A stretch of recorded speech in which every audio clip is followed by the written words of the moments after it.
This is a story about hang gliding instruction. What is the instructor looking at? What clues tell the teacher to move on or hold up? What skills are we trying to develop, and how are we getting our students there?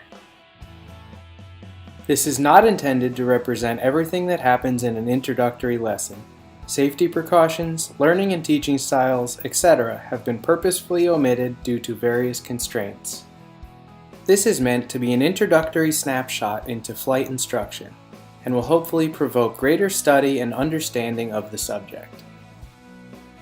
The feelings and sensations in hang gliding will be unfamiliar and perhaps counterintuitive to the person who has never flown before. Our job is to incrementally build skills and confidence.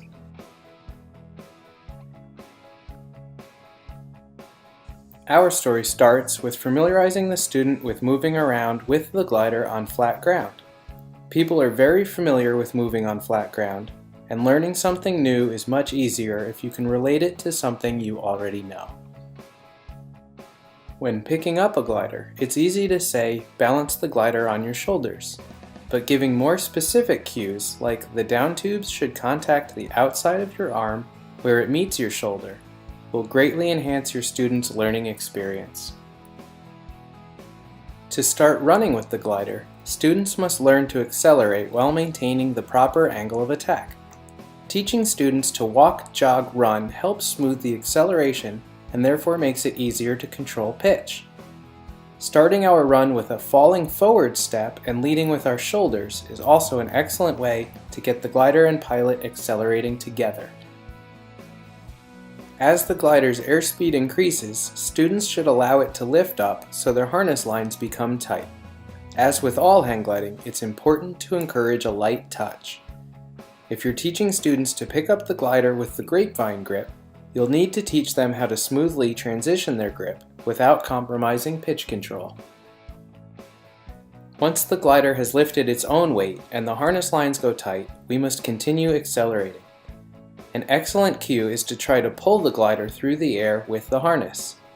This is also an excellent time to teach them to let the glider support some of their weight while taking long strides, much like pushing a scooter or skateboard. As students are running with the glider, we give them a target to aim for in the distance. This helps get their head up for situational awareness and keeps them running a straight line. If you teach them how to pull the glider with the harness, they'll learn to steer the glider through weight shift simply by running toward their target. Once students are proficient at picking up and running with the glider while controlling pitch, it's time to introduce the flare. We help with the timing, but with the students' hands at shoulder level, they should be pushing the down tubes forward and up until their arms are fully extended with their hands over their heads. Having them do this with open palms ensures a loose grip.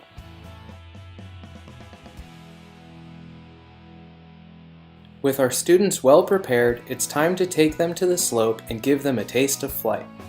This is the part that really puts the smile on their face and the make or break moment for hooking someone into the sport of hang gliding.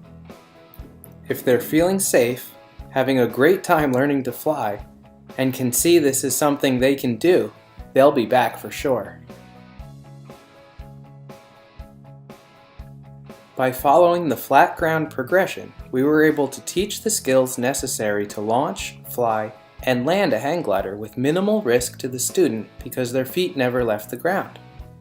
These tasks set the foundation that all following flight skills build upon, so it's important to spend time coaching students on each task until we witness several satisfactory executions.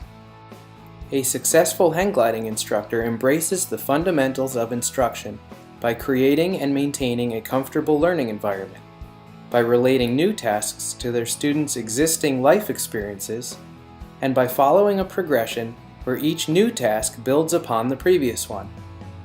Giving accurate demonstrations and using simple yet precise teaching cues that appeal to your students' learning style will have them excelling in no time. Remember to train your students only in appropriate conditions, and don't forget the priorities of a hang gliding instructor: safety, fun, and learning, in that order.